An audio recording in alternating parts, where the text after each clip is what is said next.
Hey, what's up, everybody? This is your boy again, John, the Date Dr. Clark.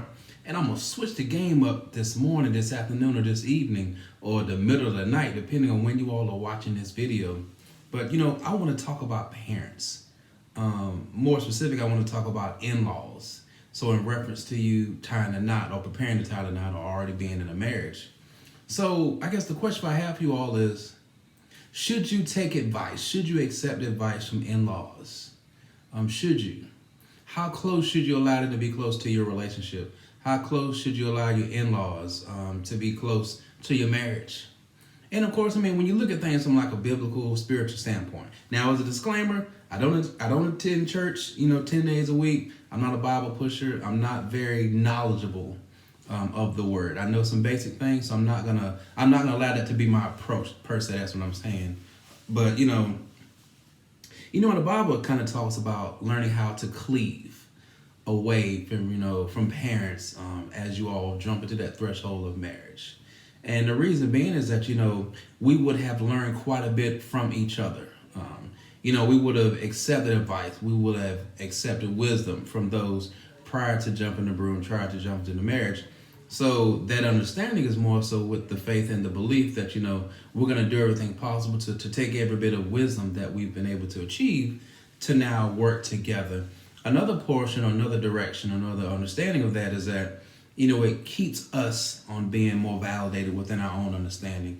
It encourages us to work together. It encourages us not to allow so many individuals into our relationship. It encourages us not to allow so many individuals into our marriage. It encourages and it promotes us to fight together. It encourages and it promotes us to learn how to talk with each other, learn how to communicate, learning how to fight the right way, learning how to get along, learning how to problem solve, learning how to take the necessary breaks when need be. So that's what it's it's in reference to when it tells us that we need to cleave away from different things. Another direction, another definition of it, sometimes when we are parents, a lot of times when we do have our children, we want them to see the light at the end of the tunnel. So I want you all to remove your hat and I want you all to put on your parental hat.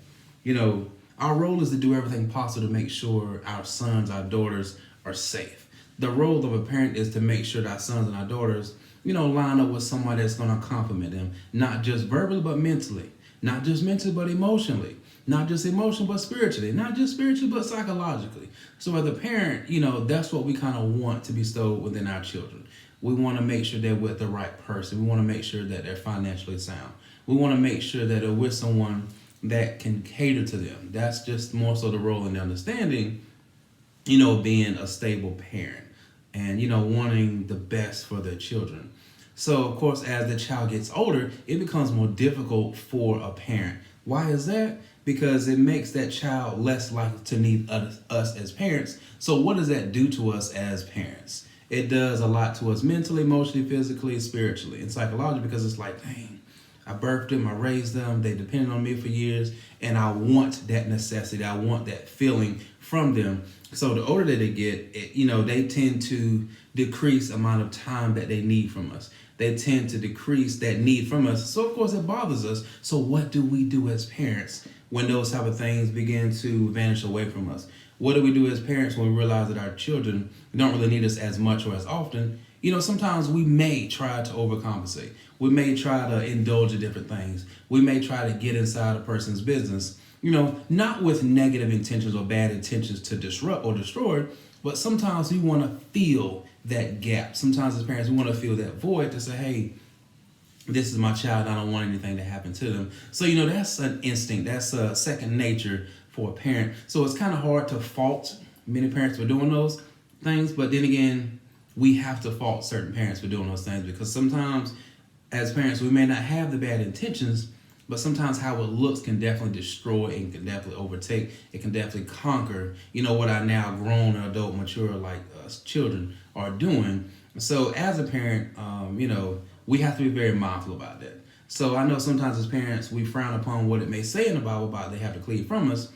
But, it's difficult to take in as being a parent. But also as a parent, we have to take precedent on that. We have to respect it. We have to learn how to respect the values of our children. We have to allow them to make mistakes. We have to allow them to be able to be receptive of what we taught them growing up. as they were children. Now they're adults. But also as parents, we have to make sure that, we're not expecting our children to be perfect. What we should expect them is to be somewhat better than us. Now, of course, that's not always the case. And sometimes, our children have to fail at times. Sometimes they have to fall. Sometimes they have to get up on their own. But what do we want to do with them as children? We want to be there to pick them up. But let's get back on the flip side. As being that couple that's getting ready to jump the broom, as being the couple that's in that relationship that's having a difficult time with their in-laws. So here's where the level of communication and respect comes in, when we're dealing with our in-laws as someone that's jumping the broom. So typically, when we hear about in the Bible, it talks about make sure we're learning how to cleave away from parents. Sometimes we have an understanding that means it's giving us permission to be disrespectful to our parents, to let them know, look, I don't want anything to do with you. I don't want any type of level of advice from you. Leave me the hell alone. Y'all, that's not what it means. It means that we need to be necessarily doing what it takes to obtain all that wisdom prior to the marriage, and, with the hopes and the prayer and the faith to be able to accept it and to have it and to utilize it to the best of our abilities after marriage and during the marriage. Now, it doesn't necessarily mean that once we jump the broom that we can no longer accept advice or accept suggestions from our in-laws, from our parents. It doesn't mean that specifically. Now, a lot of times we can dig too deep into things and we can overanalyze it. But so again, it's okay to accept advice from from our in-laws, from the parents once we're married. We have to be very careful about how we accept it. We have to be very mindful about how we now bring it back to the table with our significant other. So imagine me giving you a suggestion from a parent to a child. Hey, you need to leave her alone. You need to stop doing this. Be mindful. This is how you start her, blah, blah. Okay. You're able to receive it. Now that you're married, now that you're in a relationship, bring it back to the table. Identify some things as far as what that parent said. Identify the things of what that in-law mentioned to you. Is it feasible? Is it something that's going to be conducive? Is it something that can be very helpful to your relationship? Are they bringing up an issue that you may genuinely have? Are they bringing up something that you definitely need to work on? And if it is something that you definitely need to work on, if it is something that's very genuine, if it is something that can really embrace you, if it is something is a teachable thing, don't ignore it. Embrace what this person is saying. Don't be afraid to accept what this person is saying.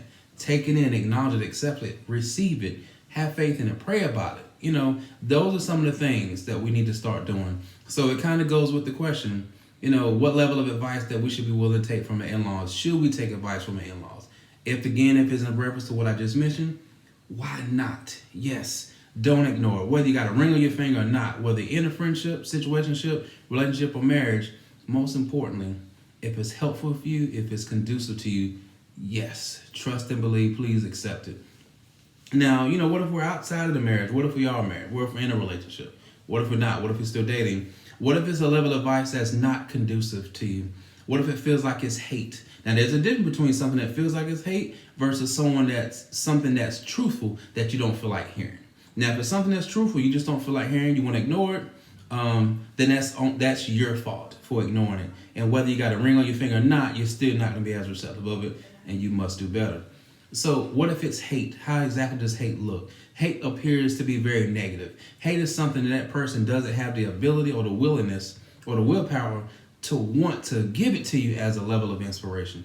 Hateful is something that's just, they're not looking out for your best interest. Hate is kind of one of those things, they only present you with negative things. Hate is one of those things where they don't seek out to want to treat you better as an individual. Hate is one of those things where that's all that individual knows. Hate is kind of one of those things where why would you want to have that person around you? And the last thing in reference to it is hate is that feeling that you have when that person's in your presence. Hate is one of those things where it's like, that you don't want to have them in your possession. You don't want to have them in your spirit because they have nothing to bring to the table. And every little bit of advice that they may share with you is not conducive. It doesn't feel right. It doesn't add things to the best of your ability. It doesn't reshape your marriage. It doesn't make you want to love your person any better. That's hate. And if that's coming from an in-law, dismiss it. Don't embrace it. Don't accept it. Matter of fact, return to sender. If it has that much emphasis in it, if it has that much hate, if it makes you feel that bad, without it being a dismissive way of not wanting to deal with the truth, as a disclaimer, if it has a lot of those negative things, then you have my support. You have my permission to dismiss it. If it's coming from someone that you truly care about, that you truly love, and you're surprised that they're giving such advice, and it feels that particular way, and it's not a level of you ignoring something that's really the truth, then you're gonna have to respectfully decline it.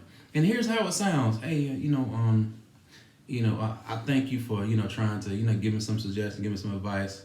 I'm gonna run it by the missus. Appreciate that. Now that's how you accept advice, or it doesn't mean that you're gonna accept it and receive it to a level of you're gonna add it.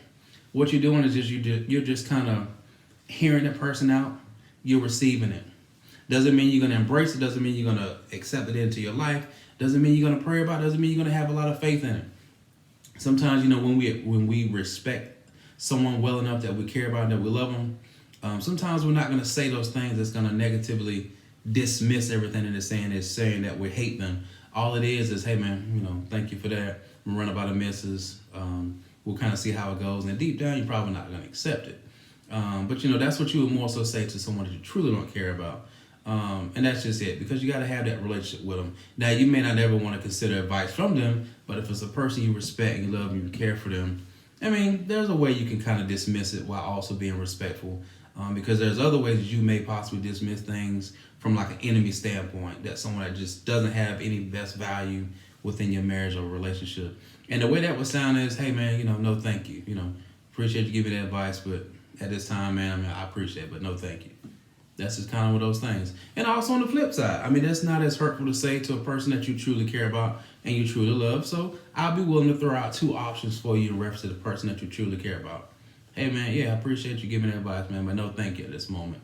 I don't feel like it's of the best interest, and that would really appreciate what me and my wife, or me and my husband, or me and my man, or me and my lady would prefer. So those are more so three options that you can kind of do. I know the first one, we can probably remove it because it seems like it's a little bit more, you're not being as honest, as truthful, but you're really not being dishonest.